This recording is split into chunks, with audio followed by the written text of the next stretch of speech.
सभी विद्यार्थियों को नमस्कार। जैसा कि आपको पता है, आज की जो हमारी क्लास है वो सेकंड ग्रेड के सिलेबस की क्लास है। सेकंड ग्रेड की बात करें तो सेकंड ग्रेड में ऑफ स्टडीज हमारा एक फ्रांसिस बेकन का ऐसे दिया हुआ है। उस ऐसे की बात करें तो बहुत इंपॉर्टेंट ऐसे है, बहुत अच्छे अच्छे क्वेश्चंस इसमें आते हैं। आप लोग जो तैयारी कर रहे हैं, आप मेरे चैनल पर जुड़े रहिए। अभी तक मैंने आपको मैकबेथ करवा दिया है, सोनेट 30 करवा दिया है। इसके अलावा अगर हम बात करें on his arriving at the age of 33, ये जॉन मिल्टन की पोम करवा दी है। ग्रामर के कुछ पार्ट्स करवा दिए हैं, लिटरेरी फॉर्म्स, लिटरेरी एजेस, ये सब चीज़ें, लिटरेरी मूवमेंट्स, ये सब मैंने करवा दी हैं। आज की जो ये क्लास रहने वाली है, ये हमारी जो क्लास है ये ऑफ स्टडीज रहने वाली है। ऑफ स्टडीज फ्रांसिस बेकन ने लिखा, और फ्रांसिस बेकन ने जब ये लगा तो लगभग 500 वर्ड्स का ये ऐसे है। 500 वर्ड्स में इसने कंप्लीट किया था। 1625 में इस ऐसे को लिखा गया। बहुत इंपॉर्टेंट ऐसे है क्योंकि ये हमें बताता है एक्चुअली में कि हमें जो स्टडी करनी है वो क्यों करनी है और क्यों नहीं करनी। इसमें इतना इंटेलेक्चुअल भरा हुआ है कि आप जब इसको पढ़ेंगे तो आपको सही रास्ता भी मिलेगा कि हमें स्टडी करनी कैसे चाहिए। ठीक है जी। और एग्जाम की बात करें तो एग्जाम के लिए सबसे इंपॉर्टेंट रहने वाला है, 3 से 4 क्वेश्चन इसके आते हैं देखा जाए तो। लेकिन क्वेश्चन तो इसके आएंगे ही आएंगे, ये 100% है। और सीधे सीधे क्वेश्चन आते हैं, टेढ़े क्वेश्चन नहीं आते, क्योंकि सीधा सीधा सेंटेंस में दिया होता है। तो हमें अगर इसको रीड आउट ढंग से किया होगा तो आंसर देने में कोई प्रॉब्लम नहीं होती। तो इस ऐसे को ढंग से पढ़ लीजिए। लास्ट में मैं आपको शॉर्ट में भी जो क्वेश्चन पूछे जा सकते हैं वो भी बताऊंगा। तो चलिए स्टार्ट करते हैं ऑफ स्टडीज।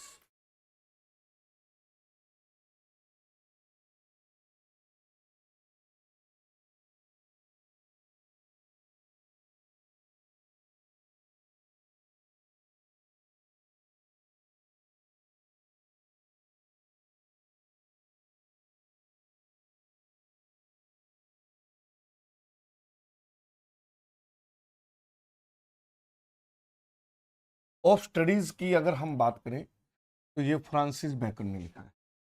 किसने लिखा है? फ्रांसिस बेकन ने। फ्रांसिस बेकन ने ये ऐसे लिखा है। ऑफ स्टडीज की बात करें तो ये ऐसे है, ऐसे। ठीक है जी, ऐसेइस्ट है फ्रांसिस बेकन। तो ये ऑफ स्टडीज हमारा ऐसे है। कई बार क्या है, स्टूडेंट ढंग से नहीं पढ़ते तो वो इसको भी पोएम बोलाते हैं, इसको प्रोज बोलाते हैं। ये ऐसे है। ठीक है जी। कब लिखा गया? 1625 में। कब लिखा गया? 1625 में। और लगभग कितने वर्ड्स में लिखा गया? 500 वर्ड्स में। Of studies has been written by Francis bacon.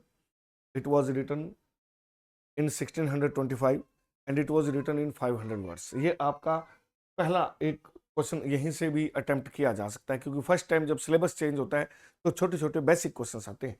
अब यहाँ पहली लाइन देखिए, स्टडीज सर्व फॉर डिलाइट। खुशी के लिए क्या है? पढ़ाई की जाती है। It is for ornament. ये क्या चीज है? ये ऑर्नामेंट है। ऑर्नामेंट की बात करें तो ऑर्नामेंट शोभा होता है, शोभा के लिए पढ़ा जाता है, पढ़ाई की जाती है। एंड फॉर एबिलिटी, और योग्यता के लिए स्टडी की जाती है। कहने का मतलब है, इफ यू आर एजुकेटेड, तो आप एजुकेटेड हैं तो नेचुरल सी बात है, ये जो एजुकेशन है इट डिलाइट्स यू, ये आपको डिलाइट, खुशी देती है। It is your ornament. ये जो स्टडी, ये जो एजुकेशन है, ये आपका ऑर्नामेंट है। And it is your ability, और यही आपकी एबिलिटी है।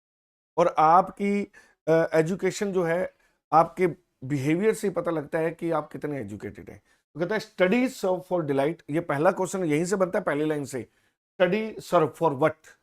For delight, for ornament and for ability. Their chief use for delight is in privateness and retiring. कहता जो ये जो खुशी आती है ना, ये जो डिलाइट आता है, ये जो खुशी आती है, ये खुशी किस में आती है? ये खुशी आती है इसमें, प्राइवेटनेस में और रिटायरिंग में। प्राइवेटनेस और रिटायरिंग की अगर हम बात करें तो प्राइवेटनेस का मतलब होता है एकांत।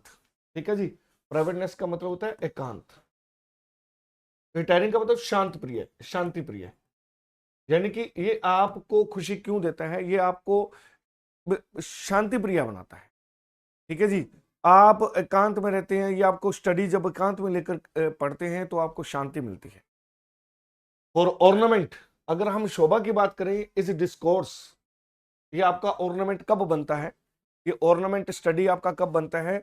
जब आप लोगों से वार्तालाप करते हैं। जब आप लोगों से वार्तालाप करते हैं तब पता लगता है कि हाउ एजुकेटेड यू आर, कि आपने स्टडी कितनी की हुई है। या आप दूसरी भाषा में ये कहें कि अगर आपने स्टडी की हुई है तभी आप अपने उस टॉपिक पे, उन बातों पे वार्तालाप कर सकते हैं। तो ये ऑर्नामेंट है आपका। And for ability is in the judgement and disposition of the business. वो कहता है आप इसकी एबिलिटी कब चेक कर सकते हो? आपकी जजमेंट से। अगर आपने बढ़िया स्टडी की हुई है तो आपका जजमेंट भी बढ़िया होगा। एंड आपका जो बिजनेस है तो बिजनेस भी क्या होगा? बढ़िया होगा। या बिजनेस की भी बात करें तो बिजनेस करने की क्षमता देता है। कहने का मतलब ये है, अध्ययन का ये जो एबिलिटी पोर्शन है ये क्या कहता है? ये आपको सही निर्णय लेने और बिजनेस करने की योग्यता देता है। कौन? स्टडी। कहने का मतलब है अगर आपने स्टडी की होगी तो आप क्या कर सकते हैं? 3 पॉइंट इसके मैं आपको बताता हूं। अगर आपने स्टडी की होगी तो अकेले बैठकर पढ़ने से मन को शांति मिलेगी, संतोष मिलेगा। ठीक है जी। ये होता है स्टडी का क्या? Delight part. Study is for delight. ये आपका गहना कब बनता है? ये तब बनता है जब आप इसकी स्टडी करते हैं और लोगों से वार्तालाप करते हैं, तो इट बिकम्स योर ऑर्नामेंट। और जब आप जजमेंट ले सकते हैं, बिजनेस करने का निर्णय ले सकते हैं, इट बिकम्स योर एबिलिटी। ये योग्यता बन जाती है आपकी। फॉर एक्सपर्ट मैन, कहता जो एक्सपर्ट मैन है ना, कैन एग्जीक्यूट एंड परहैप्स जज of particulars one by one, but the journal councils and the plots marshalling of affairs come best from those that are learned। अब अपने इसके बारे में, इन 3 लाइंस के बारे में एक एक करके स्टडी करेंगे कि इसमें क्या कंडीशन है, क्या वो बताना चाहता है। तो अगर आप चेक करें कि सबसे पहले तो मैं आपका क्वेश्चन एक बार दोबारा यहां से रिप्लाई कर देता हूं। Study according to Bacon, Bacon के अकॉर्डिंग स्टडी क्या सर्व करती है? Delight, ornament and ability. पहला ही क्वेश्चन है, देखो पेपर के लिए मोस्ट इंपॉर्टेंट है, फर्स्ट लाइन में ही है, it is used for delight, ornament and ability. ठीक है जी। फिर इसके बाद बात करें तो ये क्या कहता है? फॉर एक्सपर्ट मैन, जो अनुभवी आदमी होते हैं ना, कैन एग्जीक्यूट, वो तो अच्छे से कर सकते हैं इसको, किसको? स्टडी को। एंड परहैप्स जज ऑफ पर्टिकुलर्स, और शायद वो क्या करते हैं? पर्टिकुलर व्यक्तिगत मामलों में जजमेंट भी कर सकते हैं। क्या करके? स्टडी करके। ऑफ वन बाय वन, एक एक करके। बट द जनरल काउंसिल, लेकिन जो जनरल काउंसिल होते हैं ना, जनरल काउंसिल का मतलब होता है व्यापक सलाह, व्यापक सलाह। और क्या? जनरल का मतलब व्यापक, काउंसिल का मतलब सलाह, काउंसिल का मतलब होता है सलाह। And the plots and marshalling of affairs, plots and marshalling of affairs क्या मतलब होता है? योजनाएं, योजनाएं। ठीक है जी। योजनाएं, दूरदर्शी योजनाएं जिसको अपने कहते हैं। और मार्शलिंग ऑफ अफेयर्स, कार्यों को सुनिश्चित करना, कार्यों को सुनिश्चित करना। Come best from those that are learn, वो सिर्फ वही कर सकते हैं जो अच्छे से सीखे हों, वही कर सकते हैं जो अच्छे से सीखे हों। अब एक बार इसको पूरा पॉइंट दोबारा बताता हूं, अच्छे से समझ आएगा। फॉर एक्सपर्ट मैन, कहता है ये जो स्टडी है ना, for expert man can execute, वो तो सिर्फ क्या कर सकते हैं? एग्जीक्यूट कर सकते हैं। एग्जीक्यूट का मतलब यहां पर क्या है? एग्जीक्यूट का मतलब है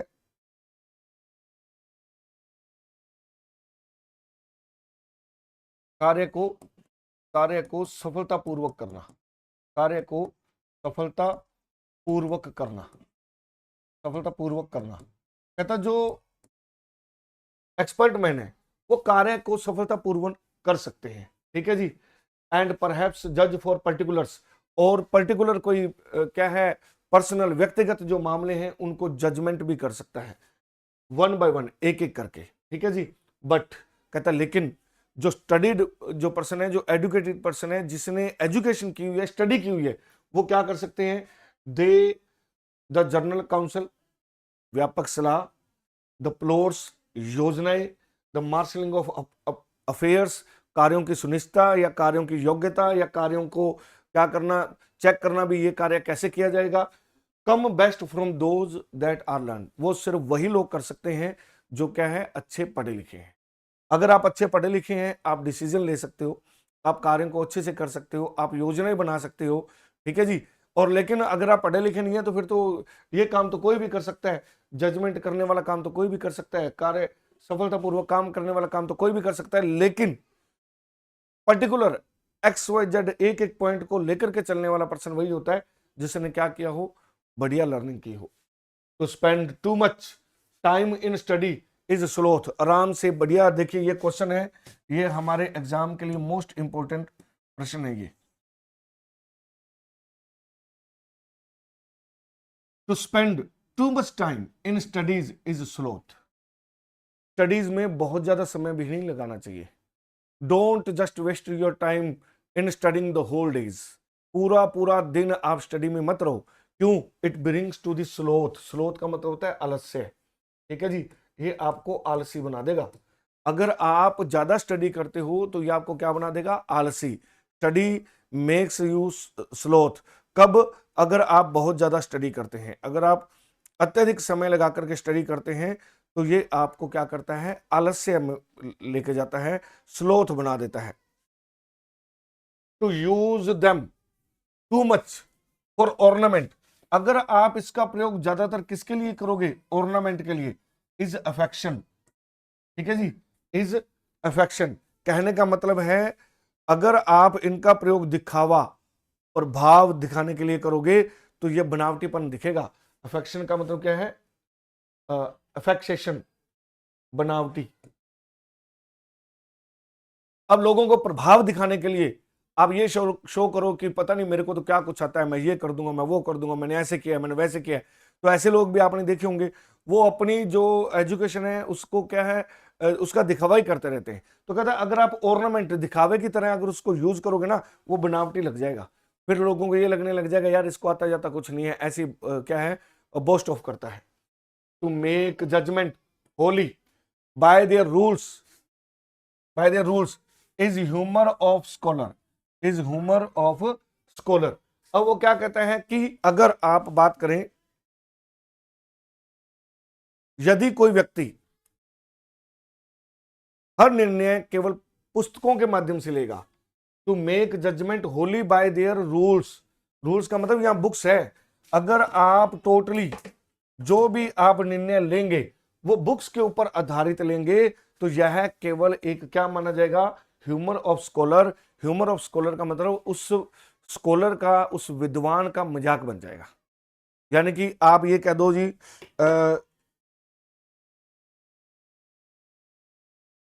ये तो ग्रेविटी का लॉ है। मान लीजिए कोई कोई बात कर रहा है, अचानक से बेचारा गिर गया, तो उसको कहो भी हाँ मैंने ये पढ़ा हुआ है, ये तो ग्रेविटी का लॉ है इसलिए आप गिर गए। तो किताब के आधार पर ये हमेशा हर निर्णय लेना, वो कहता है ये भी सही बात नहीं है। क्या करना है, देखिए दोबारा फिर समझिए, अच्छे से समझ लो, ये बहुत बहुत इंपॉर्टेंट है। स्टडी सर्व्स फॉर डिलाइट, ये खुशी देती है। इट इज फॉर ऑर्नामेंट, ये आपका गहना भी है, गहना का मतलब ये आपकी शोभा भी बढ़ाती है। एंड फॉर एबिलिटी, ये आपकी योग्यता भी बढ़ाती है। लेकिन तीनों में फर्क है। तीनों में फर्क क्या है, वो कहते हैं भी देखो क्या, सबसे पहले यहां पर उसने देखा अगर आप बहुत ज्यादा स्टडी करोगे तो ये आपको आलसी बना देगा। अगर आप दिखावा करोगे तो ये आपको बनावटी बना देगा। अगर आप हर चीज किताब के अकॉर्डिंग चलोगे तो आपका ह्यूमर, आपका मजाक बना देगा। ये स्टडी की क्या है, खास बात होती है। स्टडी अगर आप क्या करते हैं, एक्सपर्ट मैन की बात करें तो वो सिर्फ क्या कर सकता है, का सफलतापूर्वक कार्य कर सकता है या पर्टिकुलर व्यक्तिगत निर्णय ले सकता है। लेकिन समाज के लिए निर्णय लेना, देश के लिए निर्णय लेना, काम को सोच समझ के करना, वो सिर्फ वही कर सकता है जो क्या है, general counsel, floors and marshal वही कर सकता है जो क्या हो, लर्नड, जो एजुकेटेड हो, जिसने बढ़िया स्टडी की हो, वही जजमेंट कर सकता है। ठीक है जी, निर्णय लेना या अपने व्यक्तिगत निर्णय लेना कोई निर्णय नहीं होता। ठीक है जी, हर एक चीज को सोच समझ के टेक्निकल उसकी तरफ क्या है, सही रास्ता चुनना, वो स्टडी लेके जाता है हमें। नेक्स्ट अगर अपने बात करें, they perfect nature and perfected by experience, वो क्या कहता है, they perfect the nature and perfected by the experience. They का मतलब यहां पर है, दे का मतलब है स्टडीज, दे का मतलब है स्टडीज। स्टडीज आपको क्या करती है, परफेक्ट बनाती है नेचर, ठीक है जी, आपकी आपके नेचर को, आपकी प्रतिभा को निखारती है, ठीक है जी। इट जस्ट आप ये कह सकते हैं polish your nature, polish your thinking, ये आपकी थिंकिंग को निकालती है, आपकी प्रतिभा को निखारती है। एंड परफेक्टेड बाय एक्सपीरियंस, और क्या है, जब आप खुद एक्सपीरियंस करते हो, खुद स्टडी करते हो, उसका एक्सपीरियंस के आधार पर करते हैं, तब ये आपको परिपूर्ण बनाती है, ठीक है जी। क्या बनाती है, परफेक्ट, परिपूर्ण बनाती है। कब परिपूर्ण बनाती है, जब आप एक्सपीरियंस करते हो उस चीज का, स्टडी का एक्सपीरियंस के हर जगह एक्सपीरियंस के साथ उसका यूटिलाइज करते हैं स्टडी का, तो वो आपको क्या बनाती है, परिपूर्ण बनाती है। For natural abilities are like natural plants, ये इंपॉर्टेंट लाइन है, एग्जाम में आने वाली है। For natural abilities are like natural plants, natural abilities जो हैं वो क्या है, किसकी तरह है, नेचुरल प्लांट्स की तरह है। नेचुरल एबिलिटी का मतलब क्या है यहां पर, नेचुरल एबिलिटी जो जन्मजात योग्यताएं होती हैं। अब मैं आपको पूरी लाइन बताता हूं, जो जन्मजात योग्यताएं होती हैं, द नेचुरल एबिलिटीज, ये क्या बन जाती हैं, बिकम्स सीड, ये एक पौधे की तरह काम करती हैं, ठीक है जी, ये जन्मजात होगी। लेकिन इसको निखारने का काम कौन करता है, इसको निखारने का काम कब होता है, जब आप उसको स्टडी करते हो, ठीक है, उसको पॉलिश करते हो। कहने का मतलब देखिए क्या है, ये दो लाइनें बहुत इंपॉर्टेंट है। वो कहता है कि आप ने बर्थ लिया, आपके पास नेचुरल इंटेलेक्चुअल है, नेचुरल बुद्धि है, तो जब आपके पास नेचुरली ज्ञान है, तो उस ज्ञान से आप क्या है, हो सकता है आगे बढ़ जाओ, लेकिन उस ज्ञान को सही रास्ता देना वो कब दिया जा सकता है, जब आप उसको पॉलिश करते हो, जब आप उसको स्टडी में और व्यस्त करते हो। तो कहता मनुष्य की जन्मजात योग्यता जो होती है ना, वो प्राकृतिक पौधों के समान होती है। जब वो प्राकृतिक पौधों के समान होती है, तो उसको हम सही पोजीशन देना चाहिए, तो कटाई छटाई बहुत जरूरी होती है। क्या चीज जरूरी होती है, कटाई छटाई बहुत जरूरी होती है। तो वो कहते हैं क्या, natural abilities are natural plants that need pruning, pruning का मतलब कटाई छटाई, उसको कटाई छटाई की क्या होती है, जरूरत होती है, कटाई छटाई की जरूरत होती है। एंड वो कटाई छटाई कहां से आती है, बाय स्टडीज, सिर्फ स्टडीज से होती है। तो आप प्यारे डियर स्टूडेंट्स, मैं आपको कुछ बातें बताऊं यहां पर।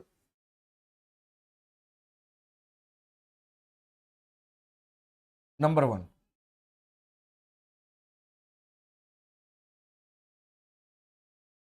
Studies serve for, studies serve करती है किसके लिए, डिलाइट के लिए, ये पहला क्वेश्चन बनता है। और किसके लिए, ऑर्नामेंट के लिए, ऑर्नामेंट के लिए, और किसके लिए, एबिलिटी के लिए, और किसके लिए, एबिलिटी के लिए। एक तो ये क्वेश्चन बनता है।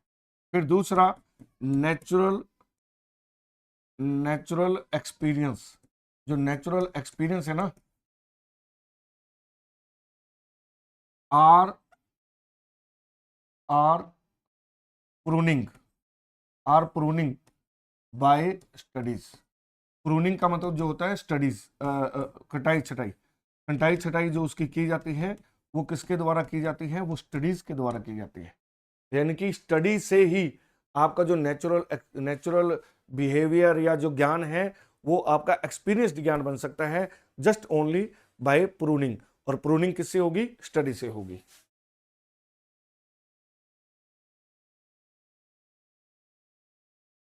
नेक्स्ट देखते हैं, and studies themselves do give forth directions too much at large, ठीक है जी, except they be bounded in the experience. क्या कहने का मतलब है, कहने का मतलब है, पहले इस लाइन को पढ़िए, स्टडीज देमसेल्व्स, यानी कि जो स्टडीज होती है ना, वो खुद क्या करती है, स्टडीज देमसेल्व्स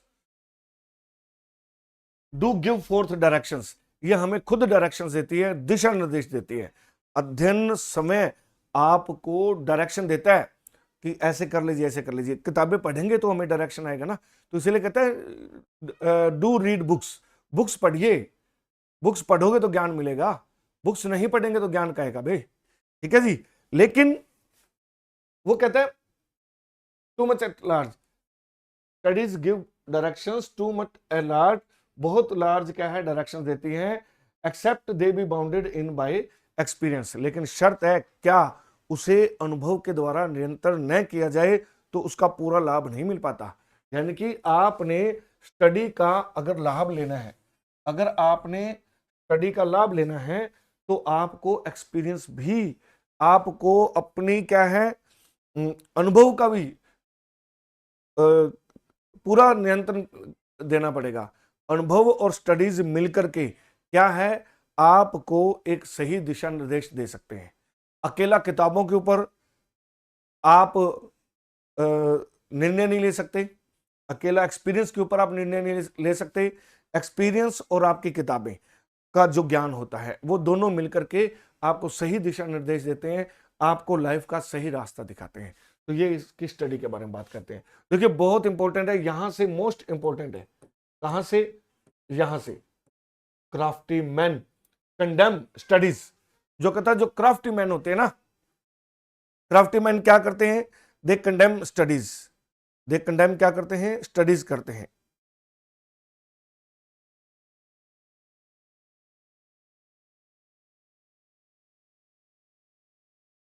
क्राफ्टमैन यानी कि धूर्त व्यक्ति, चालाक व्यक्ति, चालाक व्यक्ति जो है वो स्टडी करता है क्या करने के लिए, वो स्टडी करता है कंडेम करने के लिए, निंदा करने के लिए। क्या करने के लिए, निंदा करने के लिए, वो निंदा करने के लिए स्टडी करता है चालाक व्यक्ति। सिंपल मैन, सिंपल मैन जो होता है आम इंसान, वो एडमायर देम, वो जो स्टडी करता है वो क्या करता है, प्रशंसा करने के लिए, वो प्रशंसा करता है उस स्टडी की। And wise man use them, और वाइज मैन तो उस स्टडी का क्या करते हैं, प्रयोग करते हैं। और ये इंपॉर्टेंट क्वेश्चन बनने वाला है आपके एग्जाम के लिए, कैसे बताता हूं। Number 1, crafty man, crafty man क्या करते हैं, condemn studies, condemn studies, condemn studies का मतलब क्या है, निंदा करते हैं, स्टडी की निंदा करते हैं।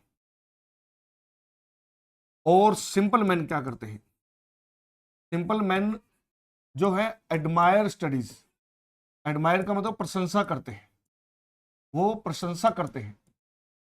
एंड वाइज मैन, जो वाइज मैन है वो क्या करते हैं, यूज देम, क्या करते हैं, यूज देम, स्टडी का उपयोग या प्रयोग करते हैं, उपयोग या प्रयोग करते हैं। ध्यान रखिएगा ये इंपॉर्टेंट प्रश्न है आपके एग्जाम के लिए, मोस्ट इंपॉर्टेंट रहने वाला है। Crafty man condemn studies, simple man admire studies, and wise man use them, them का मतलब यहां पर स्टडीज है। दोबारा फिर सुनिए, क्राफ्टी मैन कंडेम स्टडीज, निंदा करते हैं स्टडी की, simple man admire studies, study की प्रशंसा करते हैं, and wise man use them, और वो क्या करते हैं, स्टडी का यूज करते हैं।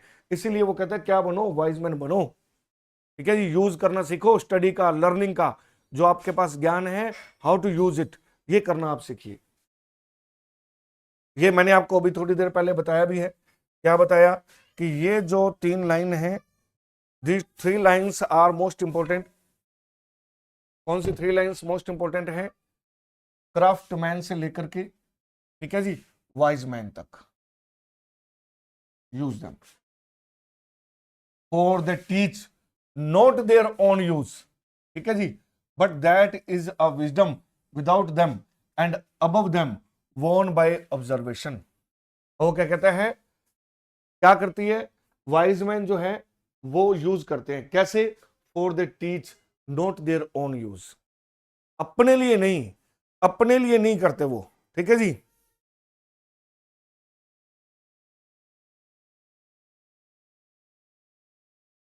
पुस्तकें जो है ना, पुस्तकें, और दे का मतलब है बुक्स या स्टडीज, बुक्स या studies, teach not their own use, वो ये नहीं पढ़ाती कि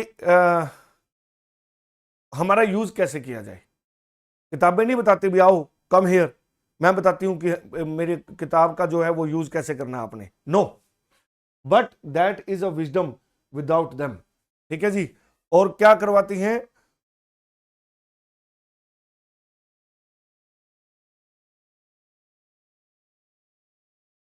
केवल विजडम जो है वही बताता है कि इन किताबों का हमें यूज कैसे करना है।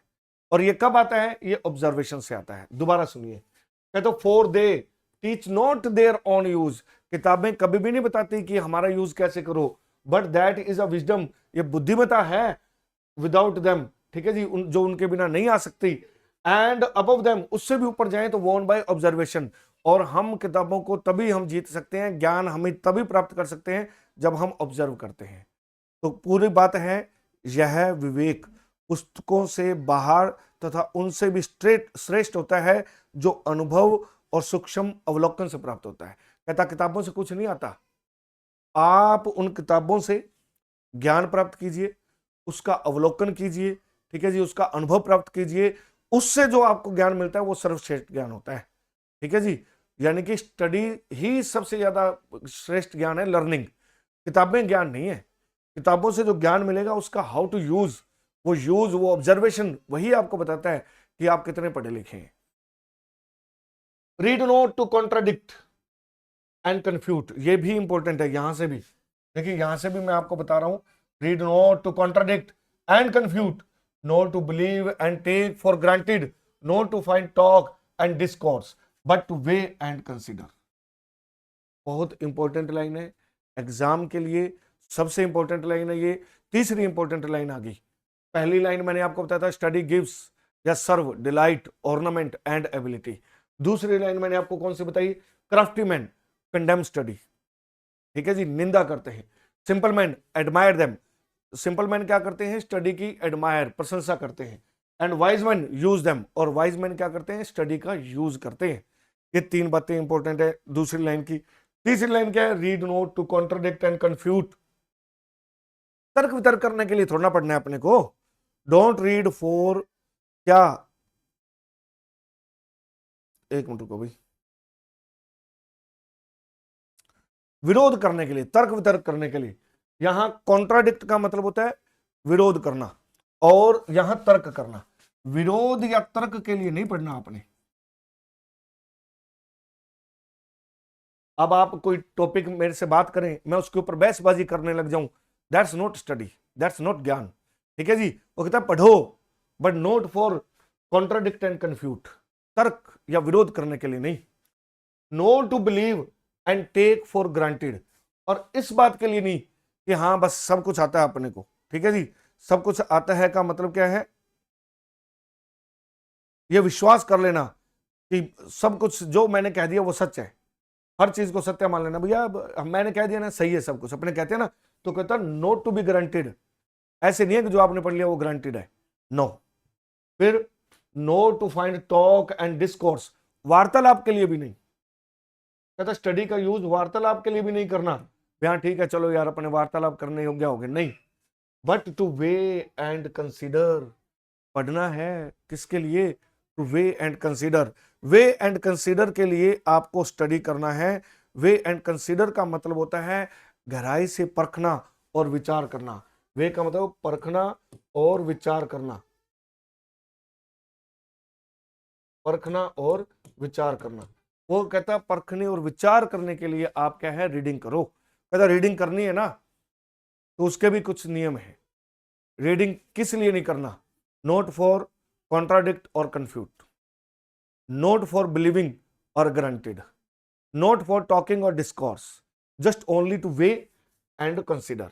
तो वे एंड कंसिडर के लिए आपको स्टडी करना है। अब मैं आपको इसके बारे में भी थोड़ा सा बता देता हूं।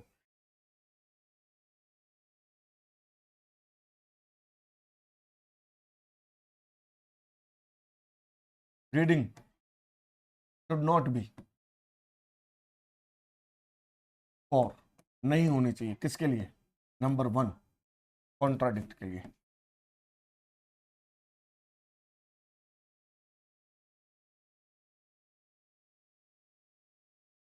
reading should not be for contradict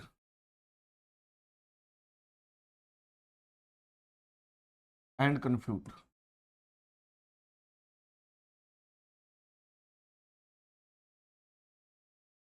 Not be for contradict and confute, for believing and guaranteed, for believing and guaranteed, for talking and discourse, for talking and discourse. It should be, ये होनी चाहिए, for किसके लिए, for किसके लिए, वे and consider, way and consider, परखने के लिए, कंसिडर विचार करने के लिए। देखो ये अब आपका तीसरा मोस्ट इंपॉर्टेंट क्वेश्चन आ गया। 3 लाइनें मैंने अभी तक आपको मोस्ट इंपॉर्टेंट बताई हैं। प्लीज मैं जहां जहां आपको इंपॉर्टेंट बता रहा हूं वहां वहां आप ढंग से पढ़ लो। रीडिंग क्यों नहीं होनी चाहिए, कहता सिर्फ पढ़ना सिर्फ इसलिए नहीं है कि आप विरोध करो, पढ़ना सिर्फ इसलिए नहीं कि आप विश्वास कर लो या ये कह दो भैया जस जो मैंने कह दिया वो सही है, नहीं। पढ़ना का मतलब ये नहीं है कि जो वार्तालाप करने के लिए योग्य होगे, नहीं। पढ़ने का मतलब ये है कि आप क्या करने योग्य होगे, परखने के, जांचने के, तर्क वितर्क करने के, यानी कि आप गहराई से उसको समझने के लिए योग्य बन जाएं, दैट इज रीडिंग, वो रीडिंग होती है। तो चलिए समझते हैं, आगे बढ़ते हैं। तो 2 लाइनें crafty men, 2 lines up to here, 2 line यहां तक क्राफ्टीमैन वाली, और कौन सी यहां तक की, फिर उसके बाद रीड से लेकर के कहां तक की, कंसीडर तक। ये 2 लाइनें मोस्ट इंपोर्टेंट अभी तक आई हैं, और एक पहली लाइन थी। आगे चलिए, some books are to be tasted. अरे भैया बहुत इंपॉर्टेंट है, ये भी मोस्ट इंपॉर्टेंट है, प्लीज समझिए। वो क्या कहता है, some books are to be tasted, कहता कुछ बुक्स तो बस टेस्ट करने के लिए पढ़ने हैं भैया, हाँ ठीक है यार देख तो ले कैसी है। अदर्स टू बी स्वेलोड, कुछ किताबें निगलने के लिए होती हैं भैया, रट्टा मारो घोट के पी लो, ठीक है जी। And some few to be chewed, और एंड डाइजेस्टेड, और कुछ तो कहता है भी खा जाओ, चबा जाओ, डाइजेस्ट कर लो। That is some books are to be read only in parts, others to be read and but not curiously, and some few to be read wholly and with diligence। वो कहते हैं पहले यहां तक पढ़ो, आप पहले एक बार इतना पढ़ते हैं, इतना एक बार आपको बता दूं।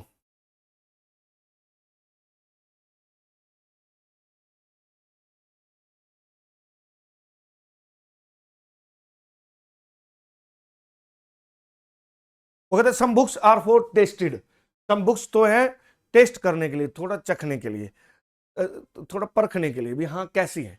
अपने मान लीजिए सपोज करो हम जीके की किताबें पढ़ते हैं, कोई लक्ष्य की किताब लेता है, कोई कैसी किताब लेता है, कोई बाहर से ऐसी 10 रुपए वाली किताब उठा लाता है कि यार देखे तो सही कैसी है, देखे तो सही, वो देखे थी क्या है, वो है टेस्टेड। तो some books are for tasted, बस टेस्ट करने के लिए होती है, चेक कर लें, ठीक है जी।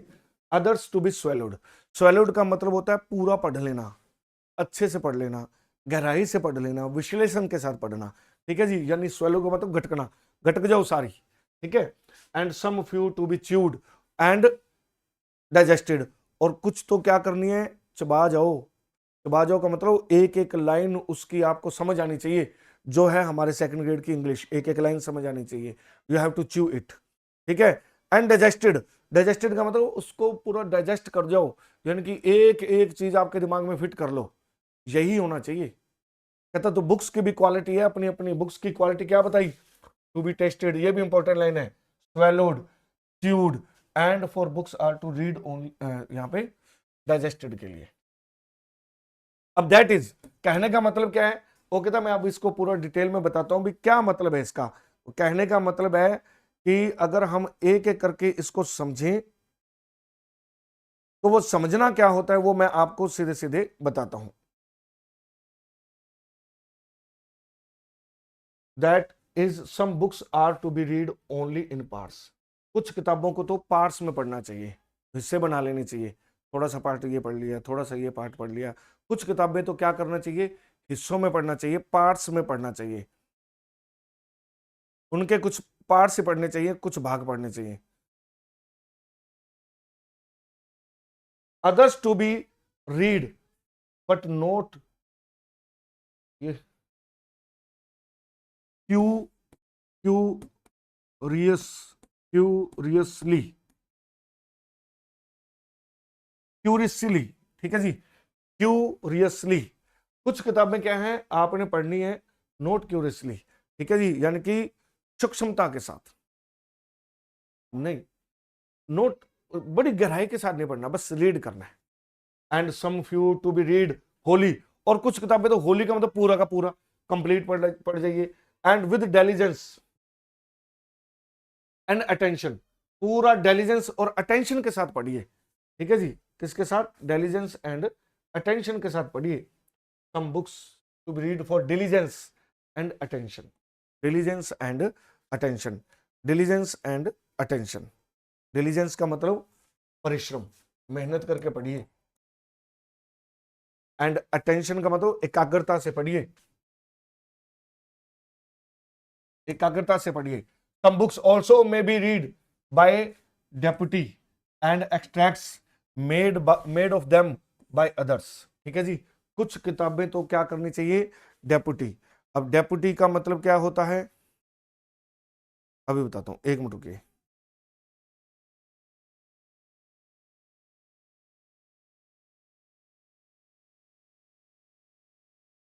सम books also may be read by deputy, deputy का मतलब किसी दूसरे व्यक्ति से, किसी दूसरे व्यक्ति से। कहता किताबें पढ़ा करो भाई, यहां इसने इंपॉर्टेंस बताई किताबें पढ़नी। कुछ का हिस्सा पढ़ लो, कुछ पूरी तरह से निकल लो, यानी कि अच्छे से पढ़ो, कुछ बिल्कुल गहराई से पढ़ो। कुछ किताबें कहता है एक काम क्या करो, दूसरे लोग जो पढ़ते हैं ना उनसे सुन लिया करो, भैया बता यार तूने क्या पढ़ा है, समझ गए। तो सम बुक्स में बी रेड बाय डेप्यूटी, यानी कि दूसरे लोग जो पढ़ते हैं उनसे सुन लो, कुछ तो काम आएगा। And extracts made of them by others, और क्या है कुछ एक्सट्रैक्ट, सारांश, वो क्या है दूसरों द्वारा जो बनाए गए हैं उनको पढ़ लो। आप उनको पढ़ोगे तो नेचुरल सी बात है कुछ सीखने को ही मिलेगा। कुछ पुस्तकों को किसी दूसरे व्यक्तियों के माध्यम से पढ़ा जा सकता है, ठीक है जी। सारांश में पढ़ लो चाहे शॉर्ट में पढ़ लो, वो आपके पास क्या है सिस्टम होना चाहिए।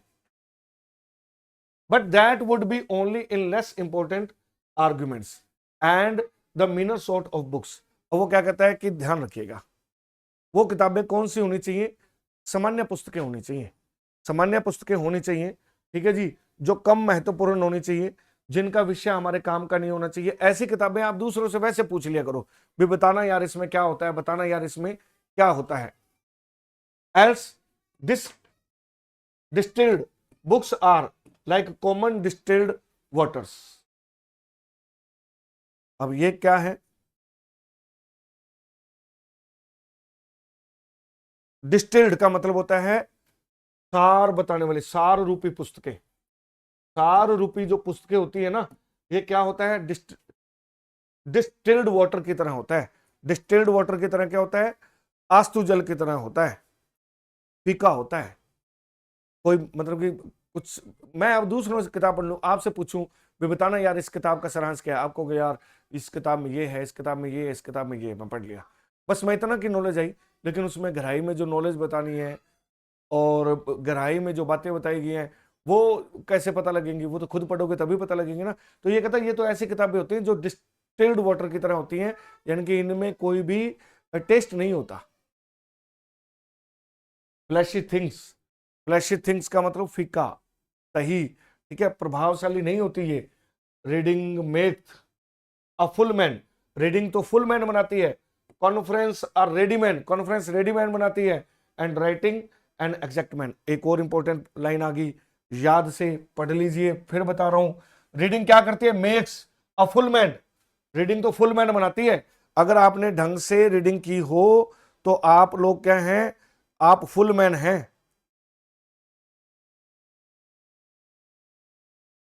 परिपूर्ण व्यक्ति हैं, फुल मैन का मतलब होता है परिपूर्ण व्यक्ति।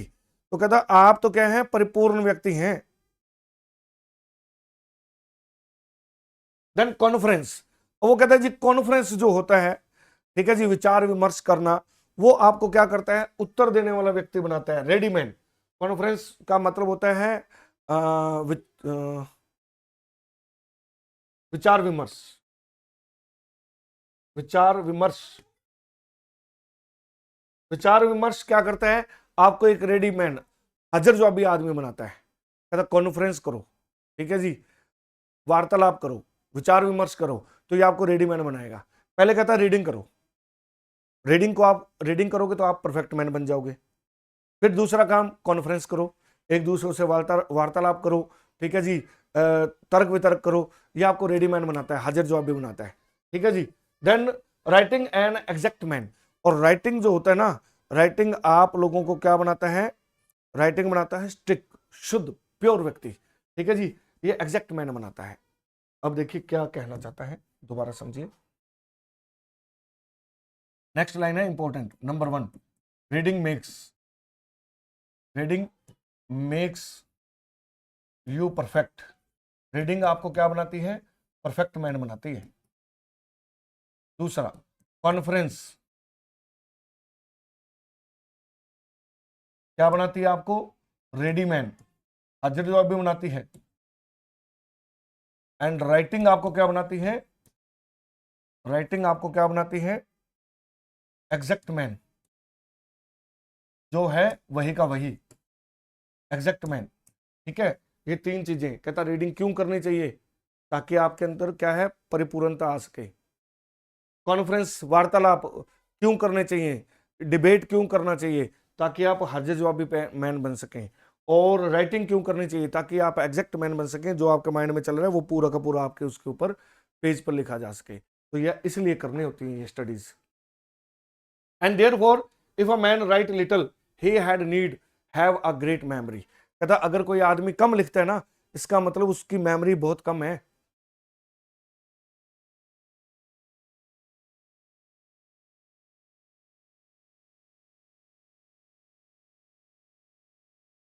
If he confer little he had need have a present wit. कहता अगर वो वार्तालाप कम करता है तो उसके उसके अंदर बुद्धिमत्ता की कमी है, यानी कि उसके अंदर इतना ज्ञान नहीं भरा हुआ कि वो बुद्धिमत्ता के साथ आपके साथ तर्क वितर्क कर सके।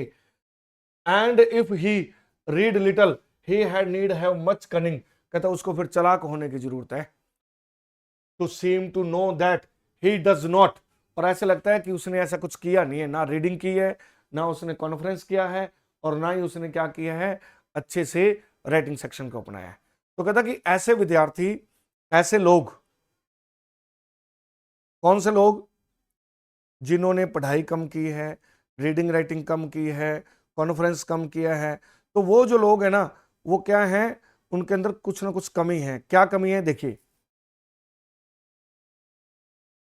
अगर कोई इंसान कम लिखता है, राइटिंग सेक्शन कम करता है, लिखना कम आता है, तो वो इंसान का मतलब है कि उसके पास स्मरण शक्ति अच्छी होनी चाहिए। क्यों, लिखना अगर उसको नहीं आता तो कम से कम स्मरण शक्ति तो होनी चाहिए। फिर उसके बाद अगर कोई व्यक्ति विचार विमर्श कम करता है, ठीक है जी, कम चर्चा करता है, तो फिर उसके पास क्या होनी चाहिए, तीव्र बुद्धि होनी चाहिए। फिर अगर वो क्या कहता है, कोई व्यक्ति कम पढ़ता है, तो फिर उसको चतुर भी होना चाहिए, चतुराई से काम करने वाली बातें आनी चाहिए। और कहता कि चाहे कुछ भी करो, अगर ज्ञान प्राप्त, जिसको ज्ञान की प्राप्ति नहीं है वो ज्ञानी नहीं है। आपको रीडिंग राइटिंग कॉन्फ्रेंस ये करना ही पड़ेगा अगर आपने क्या करना है, ज्ञानी बनना है। तो कहता है राइट लेस, कम लिखो, इसका मतलब ग्रेट मेमोरी। आपको किस चीज की जरूरत है, ग्रेट मेमोरी की। कन्फर लेस, विचार विमर्श कम करते हो, वार्तालाप कम करते हो, प्रेजेंट विट, ठीक है जी, बुद्धिमत्ता कम है, की कमी है। एंड रीड लेस, कम पढ़ते हो, यू आर मच कनिंग, ठीक है, आपको ज्यादा चालाक होने की जरूरत है, ठीक है जी। तो ये चीजें वो बता रहा है। अब देखिए नेक्स्ट, अब एक और लाइन इंपॉर्टेंट आ गई यहां से, हिस्ट्रीज मेक्स मैन वाइज। कहता अब आपने पढ़ना क्या क्या है, सुनो आराम से, क्या पढ़ना है, हिस्ट्री पढ़ो। हिस्ट्री पढ़ोगे तो यू बिकम वाइज मैन, आप बुद्धिमान व्यक्ति बनोगे। आपको पुरानी बातें सारी पता होंगी, कौन किसने क्या किया, कैसा किया। पोएट्स विटी, पोएट्स क्या करते हैं, अगर आप पोएट बनते हो तो आप बुद्धिमान है, विटी है, ठीक है जी। विटी का मतलब क्या है, चतुर है, कल्पनाशील हैं। The mathematics subtle. अब मैथमेटिक्स अगर आप पढ़ते हैं तो मैथमेटिक्स आपको क्या बनाती है? सूक्ष्म विचार करने वाला। ठीक है जी, सब्टल का मतलब सूक्ष्म विचार करने वाला। नेचुरल फिलोसफी, नेचुरल फिलोसफी आपको गहराई में लेके जाती है। Moral grave, logic and rhetoric able to contended. वो कहता है कि अगर आप फिलोसफी पढ़ते हो, अगर आप फिलोसफी पढ़ते हो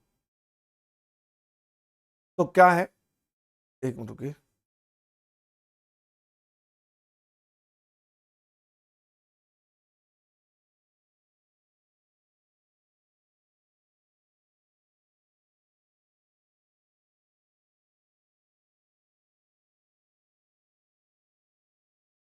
मॉरल ग्रेव, अगर आप फिलोसफी पढ़े तो आप गहराई में जाते हैं। मॉरल ग्रेव का मतलब होता है नैतिक दर्शन। नैतिक दर्शन पढ़े तो आपको लॉजिकल बनाता है। क्या बनाता है? लॉजिकल बनाता है। और अगर आप क्या पढ़े? रेटोरिक,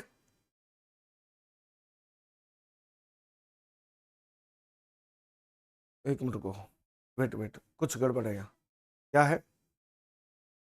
नैतिक दर्शन पढ़े तो आपको ग्रेव, गंभीर बनाता है। लॉजिक, लॉजिक एंड रेटोरिक आपको क्या करता है? एबल टू कंटेंड, वो आपको कंटेंट बनाता है। कंटेंट का मतलब क्या होता है? वो आपको तर्कशील बनाता है, वो आपको तर्कशील बनाता है। एब्यूंट स्टूडिया इन मोर्स, इन एब्यूंट स्टूडिया इन मोर्स, यानी कि studies pass pass into and influence manners. Study क्या करती है? मैनर्स को इन्फ्लुएंस करती है। अब यहां पर आप देखिए क्या आपने पढ़ना है जो आपके एग्जाम के लिए इंपॉर्टेंट है। एग्जाम के लिए इस लाइन में देखो क्या इंपॉर्टेंट है। कितने सब्जेक्ट की बात की गई? हिस्ट्री की। और किसकी बात की?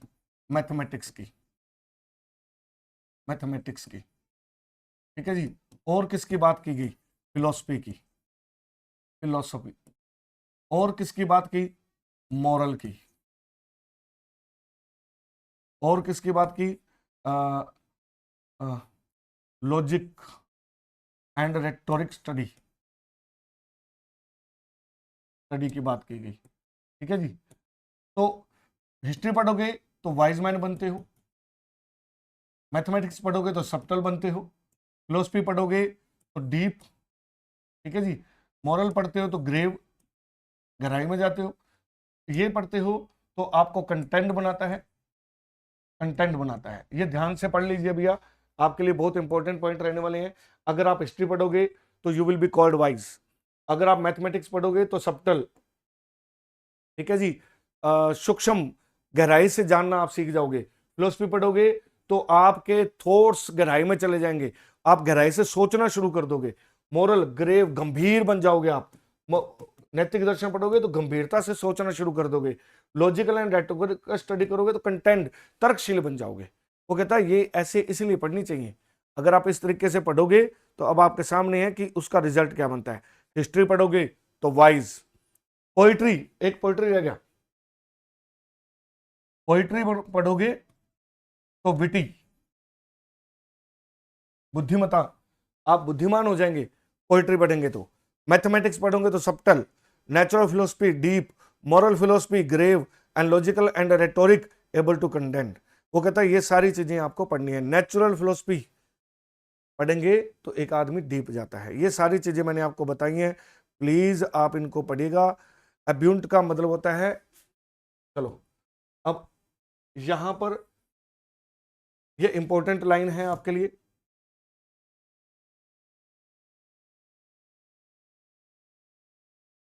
एब्यूएंट, एब्यूएंट का मतलब होता है परिवर्तित हो जाना या बदल बदल जाना, परिवर्तित या बदल बदल जाना। ठीक है। स्टूडिया, स्टूडिया का मतलब स्टडीज। ठीक है जी। मोरेज का मतलब, मोरेज का मतलब होता है चरित्र, मॉरल, चरित्र। स्टडीज का मतलब होता है स्टडीज। क्या कहता है कि आपका आचरण, आपका व्यवहार, आपका चरित्र ये सिर्फ स्टडी से ही परिवर्तित हो सकता है। स्टडी नहीं करेंगे तो यू कैन नॉट, जैसे हैं वैसे के वैसे रहेंगे। ठीक है जी।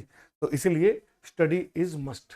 ने देयर इज नो स्टोन्ड और impediment in the wit, but may be wrought out by fit studies, like as a disease of the body may have appropriate exercise। वो क्या कहता है, ध्यान से पढ़िए कि जो ने का मतलब क्या है, देयर इज नो स्टोन्ड, ने there is no stoned,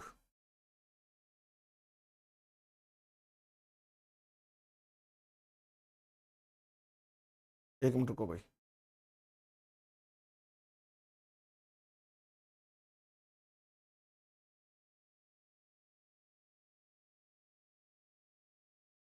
message आया, एक मिनट रुको।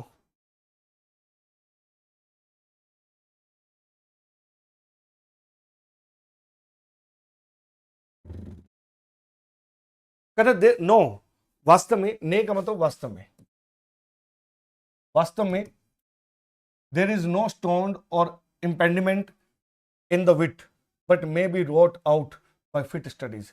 वो कहता कि अगर आप बात करें स्टोन्ड, दोष की या कमी की, दोष की या कमी की, किसी में कोई दोष हो या किसी में कोई कमी हो, ठीक है जी, इम्पेंडिमेंट कोई बाधा बाधा हो, ठीक है जी, अभी बताता हूं कैसे, उसको रोट आउट, रोट आउट का मतलब क्या किया है, दूर किया जा सकता है, रोट आउट दूर किया जा सकता है बाय स्टडीज ओनली।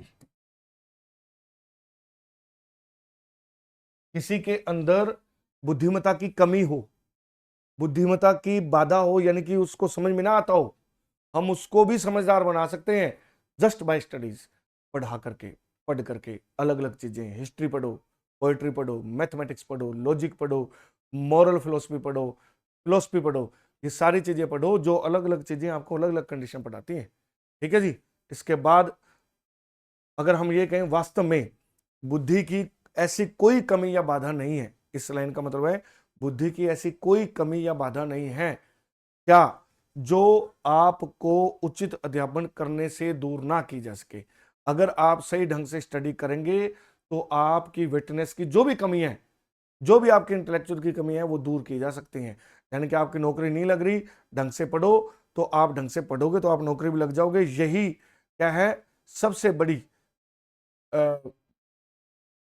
विटनेस है स्टडी का।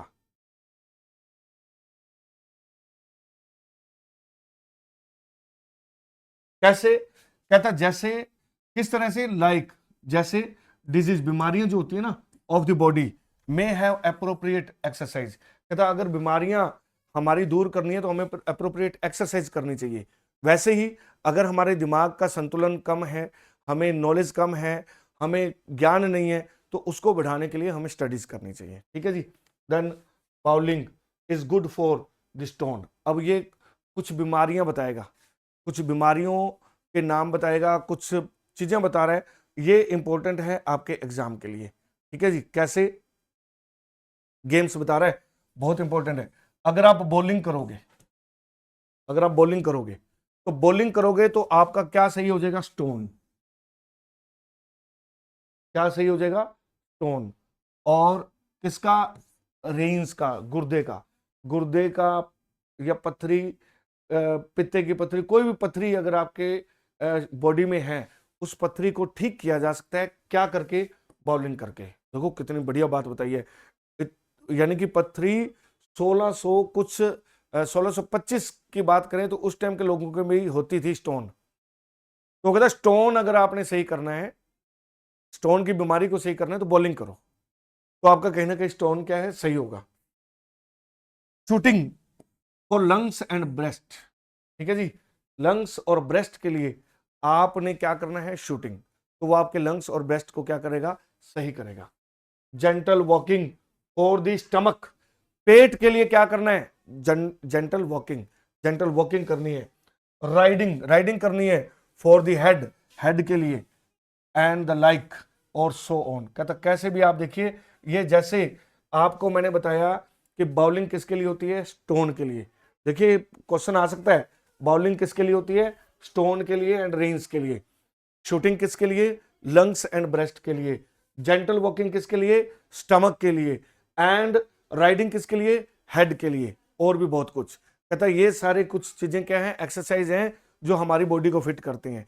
ऐसे ही दिमाग को फिट करने के लिए क्या पढ़ो, हिस्ट्री जो आपको वाइज मैन बनाती है, पोइट्री जो आपको विटी बनाती है, मैथमेटिक्स जो आपको सब्टल बनाती है, फिलोसफी जो आपको डीप बनाती है, मॉरल फिलोसफी जो आपको ग्रेव बनाती है, ठीक है जी, लॉजिकल एंड रेक्टोरिकल अगर आप पढ़ें तो वो आपको कनिंग बनाती है, यानी कि आपको विचार विमर्श करने वाला पर्सन बनाती है, कंटेंट, ठीक है, ये सारी चीजें।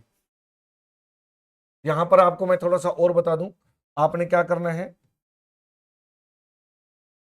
गेम्स या स्पोर्ट्स, गेम्स या स्पोर्ट्स की बात करें, अगर बाउलिंग करेंगे तो डिजीज कौन सी है, डिजीज कौन सी क्योर होती है, स्टोन, स्टोन क्लियर होता है। अगर आप बाउलिंग करें तो स्टोन क्लियर होता है। शूटिंग किसके लिए होता है, लंग्स के लिए एंड ब्रेस्ट के लिए। राइडिंग करेंगे तो हेड के लिए, राइडिंग करेंगे तो हेड के लिए। और जेंटल वॉकिंग, जेंटल वॉकिंग करेंगे तो आपका स्टमक ठीक रहेगा, जेंटल वॉकिंग करेंगे तो आपका स्टमक ठीक रहेगा, ठीक है। अब ये देखो कौन सी डिजीज है और किस डिजीज के लिए कौन सी एक्सरसाइज करनी चाहिए, वो भी ऑफ स्टडीज में हमें दी हुई है। इसलिए ऐसे थोड़ा ना इसको फादर ऑफ असिस्ट बोला गया है, कुछ तो बातें थी इसके अंदर। वास्तव में ऐसी नॉलेज आपको कहाँ इंस्टाग्राम, फेसबुक और यूट्यूब पे नहीं मिलेंगी। ये किताबें आपको स्टडी करके, ये चीजें आपको नॉलेज स्टडी करके मिलेंगी। फेसबुक, इंस्टा, यूट्यूब, इनको चलाने की बजाय बुक्स को रीड करना शुरू करो, ताकि आपके अंदर क्या आए, इंटेलिजेंस आए, बुद्धिमता आए। और बुद्धिमता है तभी आप क्या कर सकते हो, you can be wise person, तभी आप वाइज पर्सन बन सकते हो।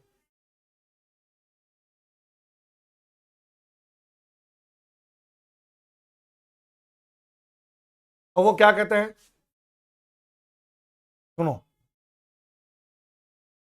सो if a man's wit be wandering, अगर क्या है, आदमी की बुद्धिमत्ता क्या है, वंडरिंग कर रही है, लेट हिम स्टडी मैथमेटिक्स। पहला पॉइंट, अगर उसकी बुद्धिमत्ता वंडरिंग कर रही है, मैथमेटिक्स पढ़ने दो। और in demonstration if his wit be called away never so little, फिर उसको क्या पढ़ाओ, डेमोन्स्ट्रेशन पढ़ाओ। ही मस्ट बिगन अगेन, और उसको दोबारा शुरू करना चाहिए। अब इसका मतलब क्या है, इसका मतलब अपने समझाते हैं। लेकिन अभी तक की अगर अपने बात करें तो अभी तक हमने क्या सीखा कि आप लोगों को क्या करना चाहिए, स्टडी अच्छे से करनी चाहिए। अगर आप स्टडी अच्छे से करते हैं तो नेचर सी है, आप क्या करेंगे, विजडम, वाइज पर्सन बन जाएंगे। वो कहता कि तो if a man's wit be wandering, अगर किसी का जो दिमाग है ना, किसी व्यक्ति का, बहुत इंपॉर्टेंट लाइन है, किसी व्यक्ति का मन एकाग्र नहीं रहता, मतलब किसी में मन नहीं लगता, ऐसे लोगों को मैथमेटिक्स करनी चाहिए। बहुत इंपॉर्टेंट लाइन है आपकी रियल लाइफ के लिए भी। अगर आपका मन एकाग्र नहीं है, बार बार भटकता है, तो आप किस चीज का अध्ययन कीजिए, गणित का, आपका मन एकाग्र हो जाएगा। देखो कितनी बड़ी बात बोली है, आपका मन क्या हो जाएगा, एकाग्र हो जाएगा। क्योंकि क्योंकि for in demonstration if his wit be called away never so little he must begin again. ठीक है जी, यहां तक कहता कि अगर बाई चांस, अब वो गणितीय प्रमाणों में वो जब वो एक्सरसाइज कर रहा है, सॉल्यूशन कर रहा है, सॉल्यूशन करने से जैसे ही उसका दिमाग भटकेगा, सारा कुछ खाली, दोबारा से करना पड़ेगा। फिर वो सॉल्यूशन कर रहा है किसका, ठीक है, कोई पजल है उसका सॉल्यूशन कर रहा है, सॉल्यूशन करना लगेगा, दिमाग दिमाग इधर भटका, सॉल्यूशन खत्म, दोबारा से फिर शुरू करना पड़ेगा। वो कहता जितनी बार उसका दिमाग भटकेगा उतनी बार उसको दोबारा करना पड़ेगा, अपने आप ही एकाग्र होगा मन, अपने आप ही उसका मन क्या है, लगेगा, और कंसंट्रेशन बढ़ेगा। तो कैसे कंसंट्रेशन बढ़ाना है, एकाग्रता बढ़ानी है, तो क्या करना पड़ेगा, पूरा का पूरा उसको ध्यान दो, मैथमेटिक्स पढ़ाना है। क्या करना है, मैथमेटिक्स पढ़ाना है। If his wit not be apt of distinguish और फाइंड डिफरेंसेस, ये दूसरी लाइन है। एक बार मैं इसको इरेज करके आपको पहली लाइन बताता हूं। पहली लाइन यहां से लेकर के यहां तक फर्स्ट, दूसरी लाइन यहां से स्टार्ट है। If his wit not be apt to distinguish और find differences, let him study the schoolman. ठीक है जी, फॉर दे आर सिमिनी सेक्टर्स स्प्लिटर्स ऑफ हेयर्स। बताता हूं, यदि कोई व्यक्ति सूक्ष्म अंतर पहचानने में सक्षम नहीं है, ठीक है जी, विट नॉट बी एप्ट डिस्टिंग्विश और फाइंड डिफरेंसेस, वो डिफरेंसेस फाइंड आउट करने में क्या है, सक्षम नहीं है, तो उसे क्या करो, उसे स्कूलमैन, स्कूलमैन का मतलब है मध्यकालीन दार्शनिक। स्कूलमैन का मतलब होता है मध्यकालीन दार्शनिक पढ़ाओ, मध्यकालीन दार्शनिक पढ़ाओ। ठीक है जी, क्या पढ़ाओ उसको, उसको मध्यकालीन दार्शनिक पढ़नी चाहिए। क्यों पढ़नी चाहिए, क्योंकि वो सिमनी का मतलब chimney, hair plucker, hair plucker, वो क्या करते हैं, सूक्ष्म विश्लेषण करते हैं, मानो कि वो बाल की खाल निकाल देते हैं। ठीक है जी, वो चिमनी सेक्टर्स होते हैं, स्प्लिटर्स ऑफ हेयर, वो तो बाल की खाल निकालने वाले होते हैं। तो अगर आप डिफरेंसेस नहीं करना जानते, आपको नहीं पता कि अच्छा क्या है बुरा क्या है, तो आप स्कूल में पढ़ो, मध्यकालीन दार्शनिक पढ़ो। ठीक है, दर्शन शास्त्र पढ़ो, कहने का मतलब दर्शन शास्त्र पढ़ोगे तो वो तो बाल की खाल निकालने वाले लोग होते हैं। दर्शन शास्त्र ऐसा ज्ञान होता है, दर्शन शास्त्र पढ़ोगे तो आप डिफरेंसेस फाइंड आउट करना शुरू कर दोगे। तीसरी line, if he not be apt to beat over matters and call up one thing to prove and illustrate another, let him study the lawyer's case. अब कानून पढ़ाओ, कानून पढ़ाओ, क्यों पढ़ाओ भाई, वो कहता है कि क्या अगर किसी व्यक्ति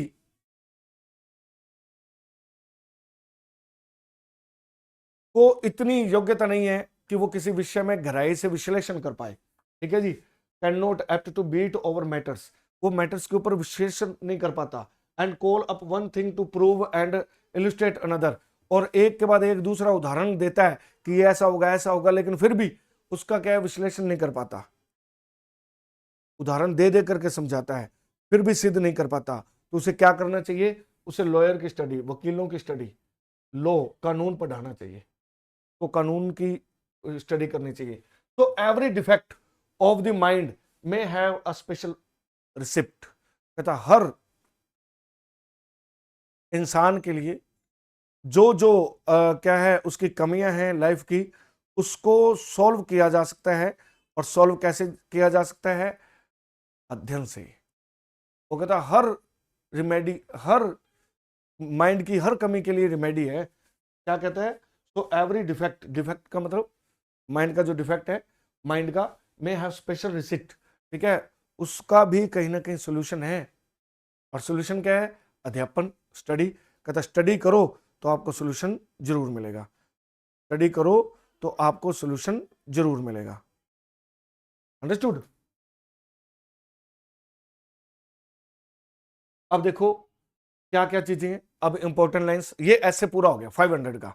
अब मैं शॉर्ट में, आप जो विद्यार्थी ध्यान दीजिएगा, अगर आपने ये पूरा ऐसे शुरू में नहीं पढ़ा, आपको बोरिंग लग रहा था, तो यहां से पढ़ लो, पूरी चीजें शॉर्ट एंड स्वीट आपको यहां से मिलेंगी। अगर आपने, मैंने स्टार्टिंग से पढ़ाया, शुरू से आपने जब ऐसे पढ़ना शुरू किया, आपको बोरिंग लगा, लीव इट, यहां से पढ़ना शुरू कर दीजिए। एग्जाम के लिए सबसे important point two point notes हैं ये, तो पॉइंट टू पॉइंट नोट्स आपके सामने हो जाएंगे, आपका ऑफ स्टडीज क्लियर हो जाएगा। तो ये क्या है, फर्स्ट कलेक्शन, देखिए, first collection of his essays was published in 1597। उसका जो एसेज है उसका फर्स्ट कलेक्शन कब हुआ था, 1597 में, और उसमें कितने एसेज थे, 10 एसेज थे। सेकंड कलेक्शन दोबारा उसने पब्लिश की है 1612 में, एंड थर्ड एडिशन जो था उसका 1625 में, जिसमें 58 एसेज थे, जिसमें क्या थे, 58 एसेज थे। ध्यान से सुनिए, फ्रांसिस बेकन ने 1597 में अपने एसेज को पब्लिश किया, पहला कलेक्शन था। दूसरा कलेक्शन जो था, एडिशन था 1612 में, और तीसरा एडिशन कब था, 1625 में। और 1625 में कितने एसेस थे? 58। His last essay of fame was incomplete, जो उसका लास्ट ऐसे था वो था ऑफ फेम, वो इनकम्प्लीट था।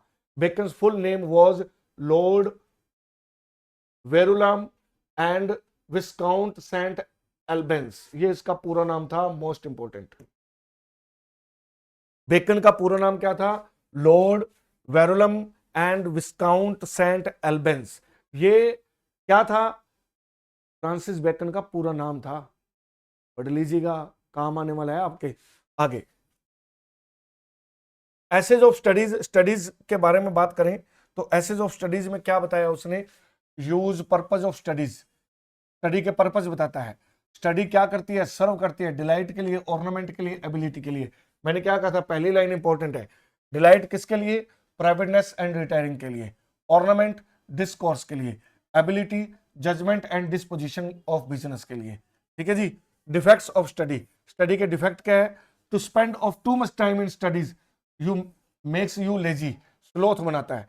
To use too much of ornament is affection, ये क्या है? आपको ह्यूमर का पर्सन बना देता है, अफेक्शन बना देता है। लोग आपका क्या करने लग जाते हैं? मजाक उड़ाने लग जाते हैं। To make judgement wholly by the rules is humour. Next, man in relation with studies. अब मैन का रिलेशन बताया उसने स्टडी के साथ। क्राफ्टी मैन क्या करते हैं? Condemn studies. सिंपल मैन क्या करते हैं? Admire them. And wise man क्या करते हैं? Use them. यही बताया था मैंने आपको। क्या क्राफ्टी मैन, जो चालाक धूर्त व्यक्ति होते हैं, वो तो क्या करते हैं? कंडेम स्टडी, निंदा करते हैं। सिंपल मैन क्या करते हैं? प्रशंसा करते हैं। वाइज मैन क्या करते हैं? उसको यूज करते हैं। तो man should study only to weigh and consider, वो सिर्फ स्टडी करे परखने के लिए, जांचने के लिए। ठीक है जी, गहनता के लिए। फिर उसने क्लासिफिकेशन ऑफ बुक्स बताई। कौन कौन सी बुक्स बताई? अब आपके सामने है, चेक कर लीजिए। Some books are to be tasted, कुछ तो टेस्ट करने के लिए होती हैं। अदर्स टू बी स्वेलोड, कुछ स्वेलो करने के लिए होते हैं। And a few to be chewed and digested, और कुछ कुछ वो डाइजेस्ट करने के लिए होती हैं। स्टडी एंड मैन्स परफेक्शन, ठीक है जी। Reading makes full man, conference make ready man, ये भी मैंने आपको बताया था। राइटिंग एंड एग्जैक्ट मैन, आपको क्या करती है? रीडिंग क्या करती है? फुल मैन बनाती है। स्टडी क्या करती है? परफेक्शन लाती है। कॉन्फ्रेंस क्या करती है? रेडी मैन बनाती है। राइटिंग क्या करती है? एग्जैक्ट मैन बनाती है। If a man reads little he must have much cunning, अगर रीडिंग कम है उसकी, उसको चालाक होना पड़ेगा। कॉन्फर्स लिटल, अगर वार्तालाप तर्क वितर्क कम करता है तो उसकी बुद्धिमत्ता में कमी है, उसको बुद्धिमत्ता होनी चाहिए। राइट लिटल, कम लिखता है तो ग्रेट मेमोरी, उसकी याददाश्त थोड़ी ज्यादा होनी चाहिए। और थ्री थिंग्स टू रिक्वायर। अब देखिए नॉलेज क्या बताई उसने, ये भी आप देखो, बड़ा शॉर्ट एंड स्वीट आपको बता रहा हूं, पूरा ऐसे करवा दिया, शॉर्ट एंड स्वीट में ऐसे करवा रहा हूं। अब आपको हिस्ट्री क्या बनाती है? वाइज। पोइट्री क्या बनाती है? Witty. Mathematics subtle. Philosophy deep. Moral grave. Logic and rhetoric able to contend, argue करने योग्य बनाती है। देख लीजिए, ये स्टडी आपको बताई थी। ओके, इसके बाद देखिए क्या,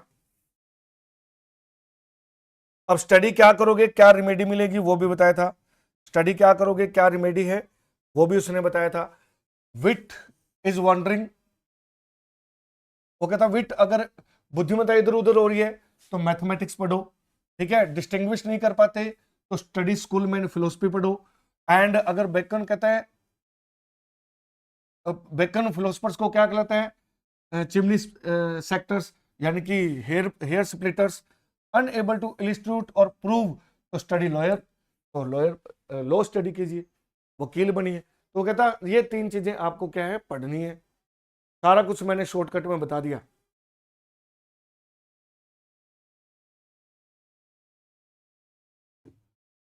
जनरल काउंसल्स और the border view of affairs come best from learn man. Natural abilities of a man are compared to natural plants which need pruning. Wisdom how to use study. ठीक है, wisdom क्या है? कि study का use कैसे करना है। तो प्यारे विद्यार्थियों, ये हमारा क्या है? चैप्टर था ऑफ स्टडीज। तो ऑफ स्टडीज मैंने आपको करवाया है, आपसे एक हम्बल रिक्वेस्ट है, इसको ढंग से देखिएगा, ढंग से पढ़िएगा। अगर आपने एक बार इसको स्टडी कर लिया तो एग्जाम में आपको 100% इसमें क्वेश्चन मिलेंगे गारंटी के साथ। जो जो ओरिजिनल लाइंस मैंने आपको बताई हैं उनको पढ़ लीजिएगा। आपका ऑफ स्टडीज का क्वेश्चन 101% वहीं से मिलेगा गारंटी के साथ। और एग्जाम के बाद आकर के आप मेरे को कहोगे कि सर जैसा आपने कहा था वैसा का वैसा हुआ। तो आप सभी से रिक्वेस्ट है, अगर आपको ये वीडियो अच्छी लगे before exam and after exam too, एग्जाम से पहले अच्छी लगे तो शेयर करना ही है, एग्जाम के बाद आकर के अगर आपको लगे कि मेरी स्टडी, मेरी जो टीचिंग थी, जो मैंने आपको पढ़ाया उसमें क्वेश्चन आपको मिले हैं, तो आपने 100% इसको शेयर करना है ज्यादा से ज्यादा व्यक्तियों तक। ठीक है जी, थैंक यू वेरी मच, धन्यवाद। मिलते हैं नेक्स्ट वीडियो में।